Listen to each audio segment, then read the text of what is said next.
Hello friends, welcome to my channel home science exam master. आज हम लोग 2013 के और प्रश्नों का अध्ययन करेंगे, जो कि हमारी सीरीज़ चल रही है 2013 के PYQs की PGT एग्ज़ाम की। ओके, तो अगर मेरा पढ़ाया हुआ आपको पसंद आता है तो शेयर करें, लाइक करें, कमेंट करें और सब्सक्राइब करें मेरा चैनल। पहला है आपका क्वेश्चन, पोलियो की दवा के आविष्कार। जितना मैं अभी तक बता चुकी हूँ उसके आगे का है ये। पोलियो की दवा के आविष्कार है, मतलब कि क्वेश्चन में पूछ रहा है इन्वेंशन ऑफ पोलियो मेडिसिन। तो पोलियो मेडिसिन का इन्वेंशन किसने किया है? तो जोनास साल्क और एलबी सेविन, सलमान बाक्समा, इनमें से कोई नहीं। तो यहाँ पर जो हमारा करेक्ट आंसर होता है वो होता है जॉन साल्क। ठीक है, जॉन साल्क वो हैं जिन्होंने पोलियो की दवा का आविष्कार किया। और जो ये पोलियो है, क्या ये एक बीमारी है जिसमें एक अंग में क्या होता है, लकवा सा मार जाता है। ठीक है, और इसका ये बच्चे का ये जन्म से कितने दिन तक, जैसे जन्म से 3 महीने के अंदर पोलियो का टीका लगना चाहिए। ठीक है, और कौन सा टीका लगता है पोलियो के लिए? DPT का टीका लगता है। अच्छा, अगर कोई प्रश्न ये आ जाए पहला टीका कौन सा है, तो सबसे पहले जो जन्म के 24 घंटे के अंदर शिशु में लगता है BCG। पहला टीका BCG आप याद रखेंगे। ठीक है, ये जन्म के 24 घंटे के अंतर्गत लगने वाला टीका है और ये पहला टीका है। अगला प्रश्न है, मानव नेत्र जिस भाग पर किसी वस्तु का प्रतिबिंब बनाते हैं उन्हें क्या कहते हैं?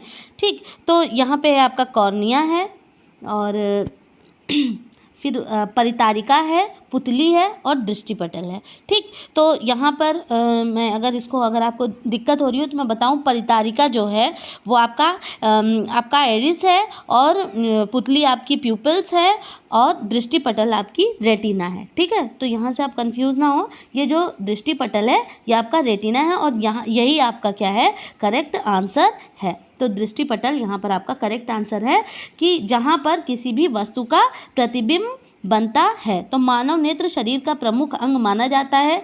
इसके माध्यम से व्यक्ति सभी वस्तुओं को पहचानने का कार्य करता है। मानव नेत्र के दृष्टिपटल पर ही किसी वस्तु का प्रतिबिंब बनता है, अर्थात दृष्टिपटल मतलब आपका रेटिना। ओके, रेटिना पर ही किसी चीज़ का प्रतिबिंब बनता है। अगला प्रश्न है, समेकित बाल विकास सेवा का प्रमुख उद्देश्य क्या है? अच्छा, समेकित बाल विकास सेवा, यहाँ पर अगर इसको देखें तो ये क्या है, आपने पढ़ा होगा ICDS। ठीक है, ICDS इंटीग्रेटेड चाइल्ड डेवलपमेंट ये है आपका। और टीकाकरण, पहला है इसमें टीकाकरण, दूसरा है 2 से 6 वर्ष तक के बच्चों के आहार एवं पोषण में सुधार, C है आपका माताओं के पोषण संबंधी जानकारी प्रदान करना, और D है इसमें उपरोक्त सभी। ठीक है, तो ये है आपका। अब इसमें आप देखेंगे कि यहाँ पर करेक्ट आंसर कौन सा होता है। ये चारों ऑप्शन है आपके पास, तो यहाँ पर जो आपका करेक्ट आंसर होता है वो 0 से लेकर 6 वर्ष तक के बच्चों के आहार व पोषण में सुधार लाना, यही करेक्ट आंसर है। आंसर नंबर B आपका। ठीक है, ICDS की अगर हम बात करें तो इसकी स्थापना कई बार एग्जाम में पूछी भी जा चुकी है। तो यहाँ पर आपका यहाँ पे करेक्ट आंसर तो ये आपका 0 से 6 वर्ष वाला ये आपका करेक्ट आंसर हो गया। ठीक, फिर उसके बाद अब हम बात करते हैं यहाँ पर कि ICDS प्रारंभ कब हुआ। तो ये 2 अक्टूबर सन 1975। ठीक है, 1975 में। और उस टाइम कौन वहाँ की तात्कालिक प्रधानमंत्री? इंदिरा गांधी थी। ठीक है, इंदिरा गांधी के समय में ये प्रोग्राम का क्रियान्वयन हुआ। ठीक, ICDS का। ओके, फिर उसके बाद इसमें क्या है कि ये जो है इसमें 0 से लेकर 6 वर्ष तक के बच्चों को आहार व पोषण में सुधार लाना, और साथ ही साथ में शिक्षा, स्वास्थ्य एवं पोषण, अगर अलग से आ जाता है कि शिक्षा क्या क्या कार्य है ICDS का, तो शिक्षा है इतने साल के बच्चों की। ठीक है, मतलब एजुकेशन भी इसी में ऐड है। एजुकेशन है, हेल्थ है आपका, और आपका हेल्थ एंड न्यूट्रिशन है, आपका न्यूट्रिशन पोषण से संबंधित है। ओके, तो ये 3 पॉइंट यहाँ पर होते हैं आपके। और साथ ही साथ में अगर प्रश्न आता है कि ICDS जो है, ये जो कार्यक्रम है इसको मतलब चलाता कौन है? तो ये जो समाज कल्याण विभाग है उसके द्वारा ICDS प्रोग्राम को लॉन्च किया गया, तो डिपार्टमेंट ऑफ सोशल वेलफेयर। ठीक है, तो ये प्रश्न ये आंसर आप याद रखेंगे कि जो ये ICDS प्रोग्राम है ये किसके द्वारा लाया गया, तो ये आपका क्या है, department of social welfare, Hindi में कहें तो सामाजिक कल्याण विभाग। ओके, आई होप कि ये क्लियर हो गया होगा। नेक्स्ट है आपका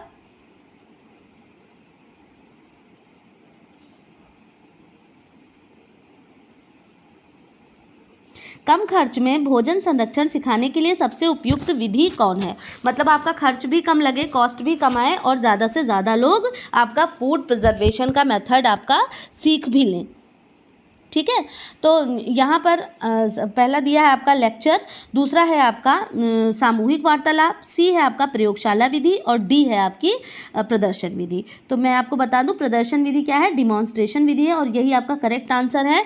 कम खर्च में, क्योंकि जैसे एक आदमी किसी चीज़ डिमॉन्स्ट्रेट करना मतलब किसी चीज़ को हम ऐसे करके दिखा रहे हैं या समझा रहे हैं और बहुत सारे ग्रुप में लोग हैं, जैसे अगर खाना बनाने के लिए कोई रेसिपी अगर हमें शेयर कर रहे हैं लोगों से, तो हम क्या अगर दिखा रहे हैं उसको बना करके इस तरह करें, तो वो आपको क्या होगा, बहुत ही सस्ती विधि पड़ेगी क्योंकि एक ही व्यक्ति कार्य कर रहा है। ठीक है, और देखने वाले बहुत सारे लोग हैं, तो ये क्या होगी, सस्ती। बल्कि अगर इसी की जगह अगर हम फूड प्रिजर्वेशन के लिए सबके पास सामग्री मुहैया करवाएं तो क्या होगा, वो बहुत ही खर्चीली विधि हो जाएगी। तो डिमॉन्स्ट्रेशन मेथड जो है वो चीप एंड बेस्ट मेथड है, एक ही बार में बहुत सारे लोगों को सिखाया जा सकता है। अगला है आपका कि जो आपका फूड प्रोडक्ट ऑर्डर है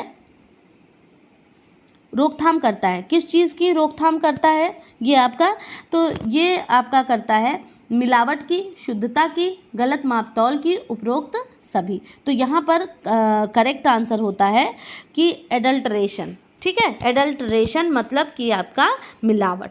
ठीक है, तो ये किसकी रोकथाम करेगा, ये आपकी मिलावट की रोकथाम करता है।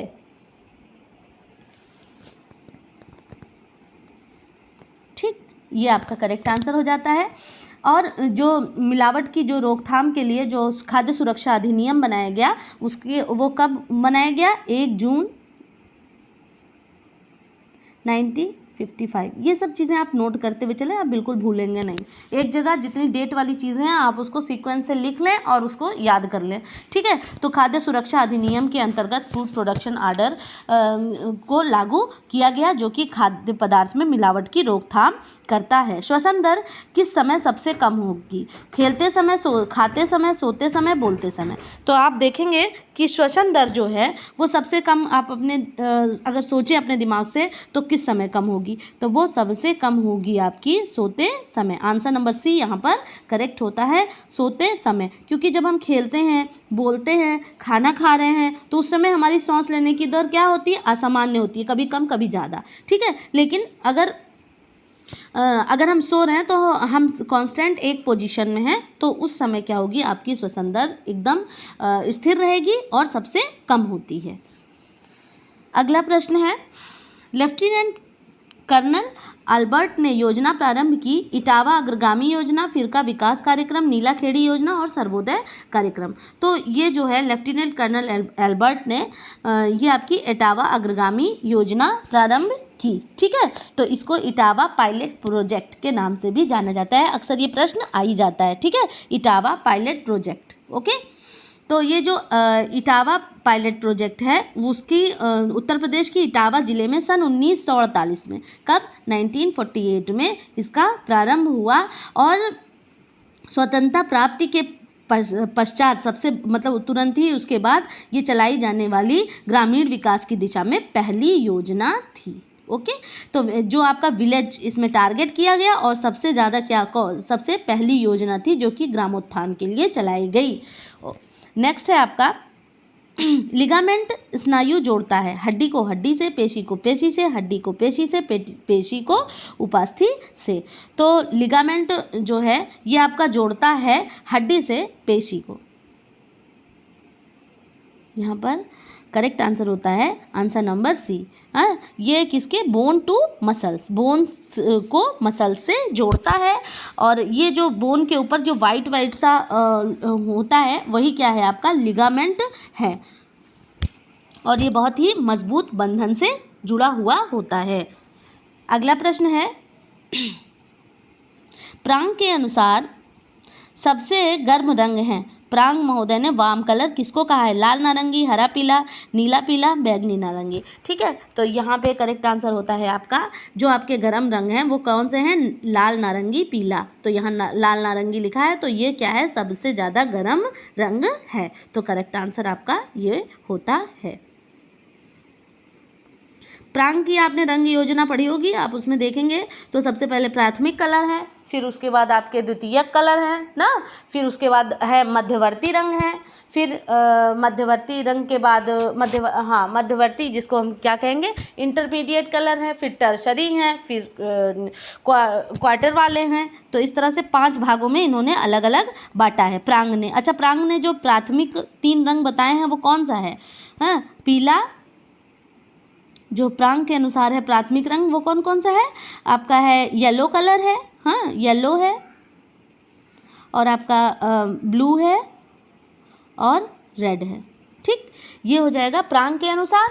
और अगर मुंसेल वाला पूछ ले, मुंसेल के अनुसार प्राथमिक रंग कितने हैं, तो मुंसेल के अनुसार प्राथमिक रंग 5 से हैं। तो उसमें कौन कौन से हैं, लाल, हरा, पीला, नीला और बैंगनी। ठीक है, तो ये आपका यहाँ पर करेक्ट आंसर होता है।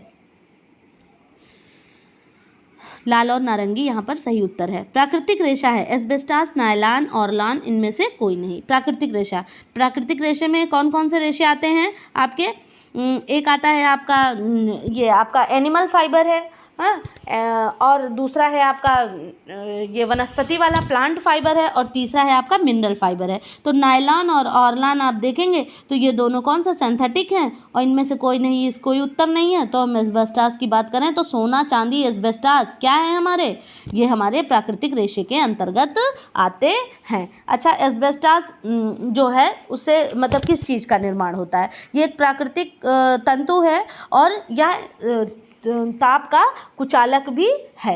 ठीक है, अगला प्रश्न है, निम्न में से कौन सा एंजाइम कैल्शियम की उपस्थिति में दूध में केसीन प्रोटीन क्रिया पर करने में उसे दही में परिवर्तित कर देता है। तो आंख बंद करके आप आंसर लगा सकते हैं, रेनिन।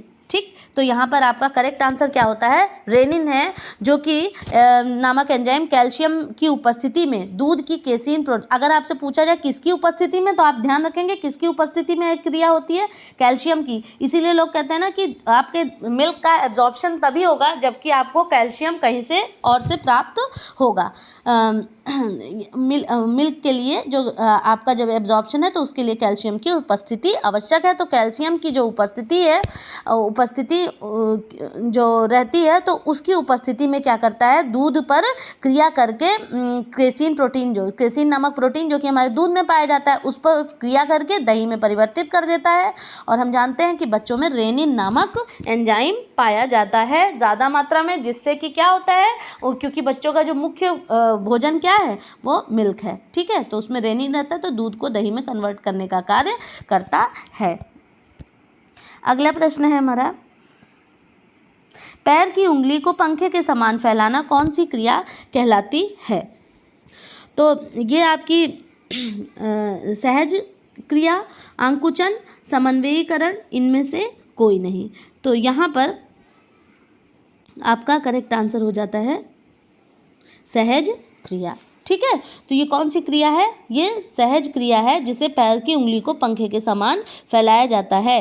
और ये ऐसा नहीं है कि आपकी ऐच्छिक या अनैच्छिक है। जब आप ऐसे पैर को फैलाते हैं तो क्या होता है, आपके पैर की उंगलियां फैल जाती हैं। मानव शरीर में अनिवार्य अमीनो अम्लों की संख्या क्या है, अमीनो अम्ल आप देख सकते हैं आपके एसेंशियल और नॉन एसेंशियल, इसकी संख्या आप देखेंगे कभी कभी 20, 22 इस तरह से करके होती है, तो इससे आपको कंफ्यूज नहीं होना है। कितने अनिवार्य अमीनो मतलब एसेंशियल अमीनो एसिड्स कितनी की संख्या कितनी होती है, तो इसको आप कर सकते हैं। कभी कभी ऑप्शन में 9 भी आ जाता है, कभी कभी 10 भी आ जाता है, तो 9, 10 में आप कर लेंगे तो आप यहाँ 10, आंसर नंबर डी यहाँ पर करेक्ट होता है। और जो एसेंशियल अमीनो एसिड्स वो अमीनो एसिड होते हैं जो कि क्या हमें बाहर से लेने की आवश्यकता होती है, और 10 ऐसे अमीनो एसिड्स हैं जो कि हमारी बॉडी खुद सिंथेसाइज करती है, तो उसको नॉन एसेंशियल अमीनो एसिड कहते हैं।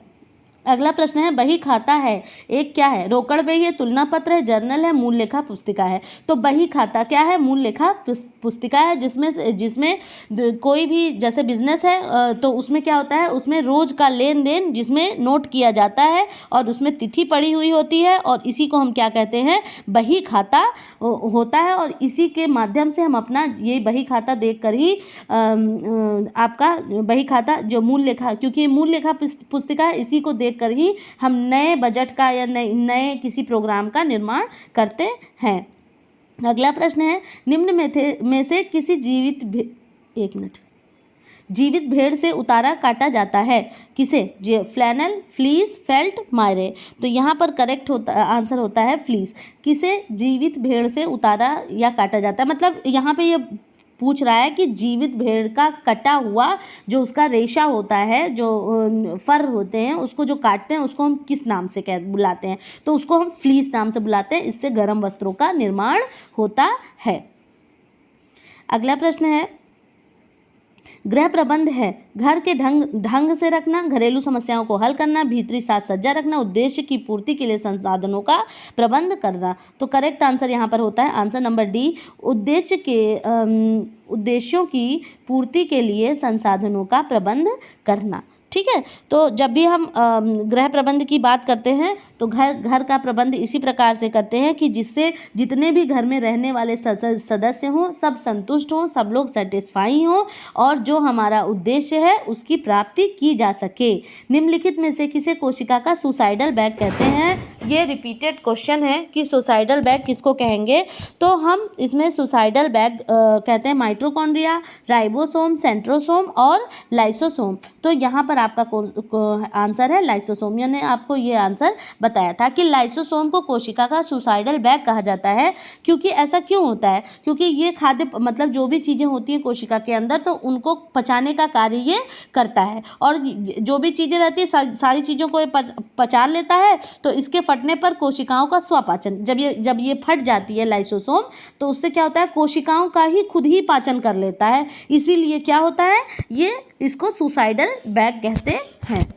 अगला प्रश्न है राष्ट्रीय पोषण संस्थान कहाँ स्थित है? चेन्नई में, नई दिल्ली में, हैदराबाद में, कलकत्ता में। तो आपका राष्ट्रीय पोषण संस्थान, जिसको कि हम क्या कहते हैं, national institute of nutrition, NIN। ठीक है, तो जो NIN है वो कहाँ स्थित है? तो वो हमारे हैदराबाद में स्थित है। और जो राष्ट्रीय पोषण संस्थान है वो भारत में, ये संस्थान कुन्नूर रिसर्च लैबोरेटरी के नाम से कुन्नूर में इसकी स्थापना हुई थी, लेकिन 1959 ईस्वी में राष्ट्रीय पोषण संस्थान का नाम दिया गया, और यह कहाँ स्थित है? हैदराबाद में स्थित है। कब? 1959 में हो गया, ये हो गया आंसर। और उसके साथ साथ में अगर ये पूछे कि इसका पहले का नाम क्या था, तो इसका पहले का नाम कुन्नूर रिसर्च लैबोरेटरी था। आप इसको नोट कर लें, कुन्नूर रिसर्च लैबोरेटरी इसका पहले का नाम था। अगला प्रश्न है कला के तत्व निम्नलिखित हैं। रेखा, नमूना, अनुपात, नमूना आकार, सतह लय, रेखा रंग, सतह नमूना, और नमूना आकार रंग अनुरूपता। तो ये आपका यहाँ पर जो आपका करेक्ट आंसर होता है वो आंसर नंबर सी होता है, जिसका है कि रेखा, रंग, सतह और नमूना। ठीक है, तो अगर हम कला के मुख्य तत्वों की बात करें कि कला के मुख्य तत्व कौन से हैं, तो कला के आपके मुख्य तत्व हो जाते हैं यहाँ पे रेखा, रंग इसमें दिया ही हुआ है, रूप, अंतराल, पोत, तान, हाँ इस तरह से दिया हुआ है। तो ये क्या हैं आपके कला के मुख्य तत्व हैं। तो कला के जो तत्व हैं आप एक बार मैं बोल देती हूँ, रेखा, रंग, रूप, अंतराल, पोत और तान। ठीक है, तो ये यहाँ पर करेक्ट होता है। अगला प्रश्न है, निम्नलिखित में से कौन से आकार का प्रकार नहीं है? पंचकोण, छिद्रयुक्त, आयताकार, वृत्ताकार। ठीक है, अगर हम बात करें यहाँ पर तो यहाँ पर कौन सा आकार की हम बात कर रहे हैं, वो शेप की, तो यहाँ पे कौन सा ये आकार नहीं है? तो पंचकोण भी हमारा आकार है, आयताकार भी है, वृत्ताकार है और छिद्रयुक्त नहीं है। तो करेक्ट आंसर क्या होता है? Answer number B. Answer number B क्या है आपका? छिद्र युक्त है। प्रोटीन का अंतिम उत्पादन glycogen, amino acid, insulin, glucose. तो प्रोटीन का अंतिम उत्पादन क्या होता है हमारा? Amino acid. यहाँ पर करेक्ट आंसर आपका आंसर नंबर बी है कि अमीनो एसिड प्रोटीन का अंतिम उत्पाद है। और प्रोटीन का पाचन किसके द्वारा होता है? पेप्टोज के द्वारा होता है। जबकि कार्बोहाइड्रेट तथा वसा क्रमशः किस में टूटते हैं? ग्लूकोज और फ्रक्टोज में। ठीक है, तो कार्बोहाइड्रेट आपका ग्लूकोज फ्रक्टोज में और वसा किस में? वसीय अम्ल में टूट जाता है। और प्रोटीन किस में टूटता है? अमीनो एसिड में टूट जाता है। अगला प्रश्न है, परकिंजे के तंतु होते हैं हृदय में, नेत्रों में, यकृत में और मस्तिष्क में। तो परकिंजे के तंतु कहाँ होते हैं? ये हमारे हृदय में स्थित होते हैं। अच्छा, परकंजी जो आपका Purkinje fibre are present in the heart, eye, liver, brain. तो यहाँ पर करेक्ट आंसर आपका होता है हार्ट। ये कहाँ? परकिंजे के तंतु कहाँ होते हैं? ये हमारे हार्ट में स्थित होते हैं। और ये तंतु हृदय में एक नेटवर्क की भांति कार्य करते हैं और हृदय के एंट्रीयोवेट्रिकुलर नोड से उत्पन्न संवहन सिग्नल को ग्रहण करते हैं और साथ ही दाएं और बाएं निलय को उद्दीप्त करते हैं, जिससे हृदय को रक्त के पंप करने में सहायता मिलती है। तो ये आप परकिंजे के तंतु का कार्य क्या है कि ये आपके हृदय के रक्त को पंप करने में सहायता करने का कार्य करते हैं। तीव्रता दर्शाता है, तीव्रता। तो तीव्रता से यहाँ मतलब क्या है? तीव्रता क्या? इंटेंसिटी है आपकी, हैं? ये कलर के डायमेंशंस है ना, कलर के आपके कौन कौन से हैं? आपका ह्यू है और वैल्यू है और फिर क्या है? इंटेंसिटी। हाँ, तो यहाँ पर क्रोमा ये तीन है ना, ह्यू है, वैल्यू है और क्रोमा है। तो यहाँ पे इंटेंसिटी की बात पूछ रहा है, तो इंटेंसिटी मतलब तीव्रता क्या दर्शाती है आपकी? तो ये आपकी दर्शाती है ब्राइटनेस एंड डलनेस, मतलब चमकीलापन या धुंधलापन। ठीक है,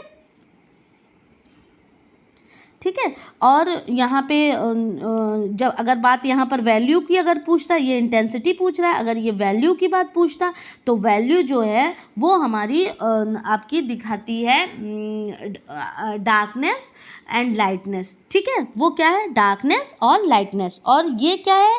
इंटेंसिटी ब्राइटनेस और डलनेस को दर्शाती है कि रंग कितना चटकीला है और कितना धुंधला है। चमकीले येलो वाला हो जाएगा, बहुत हल्दी पीला वाला हो जाएगा, और धुंधलापन वाला अगर हम देखेंगे तो कैसा? हल्का पीला। ठीक है, धुएं के समान पीला।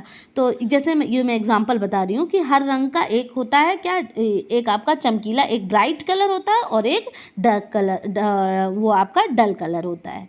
अगला प्रश्न है हमारा,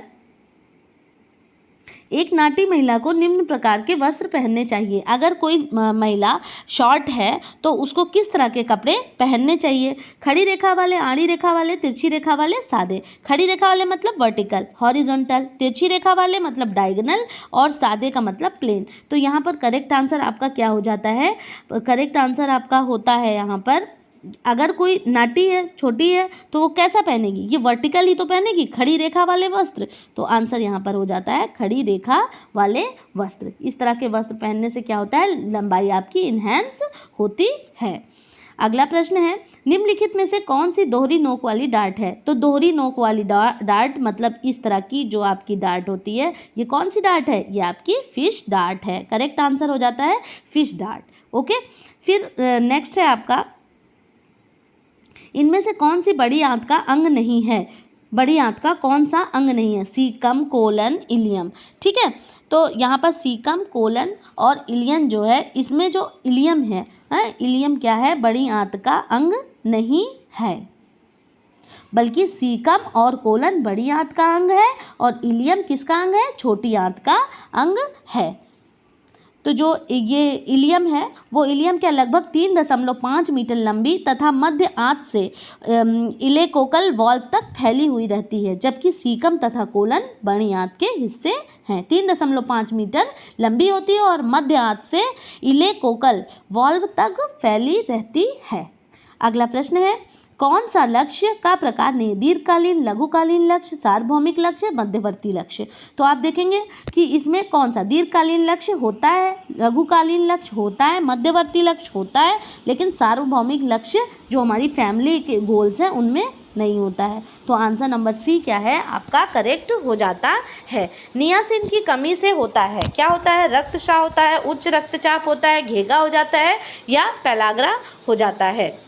तो नियासिन की कमी से कौन सा रोग हो जाता है, पेलाग्रा नामक रोग हो जाता है।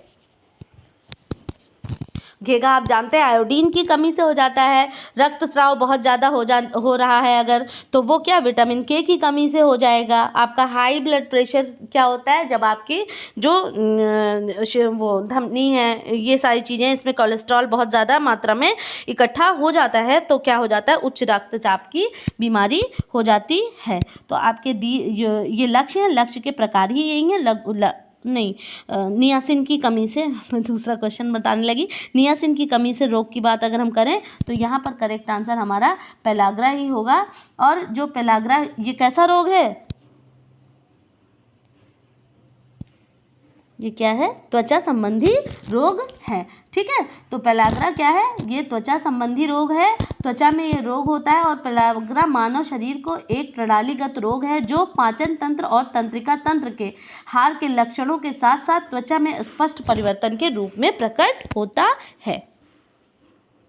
अगला प्रश्न है पियाजे की अवस्थाओं के बारे में मैंने बताया था। देखिए प्रश्न यहाँ से है, सेंसरी मोटर अवस्था कौन सी है, 0 से 2 महीना, 0 से 3 महीना, 0 से 1 साल, 0 से 2 साल। तो यहाँ पर करेक्ट आंसर आपका होता है 0 से 2 साल। तो जीन पियाजे ने जो ये अवस्थाएं हैं उनको ये, और संवेदी पेशी अवस्था की बात यहाँ पे, सेंसरी मोटर की बात यहाँ पर की गई है।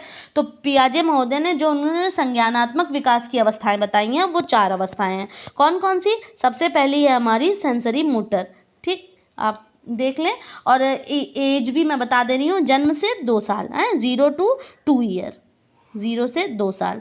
और फिर आपकी हो जाती है 0 से 2 साल हो गई।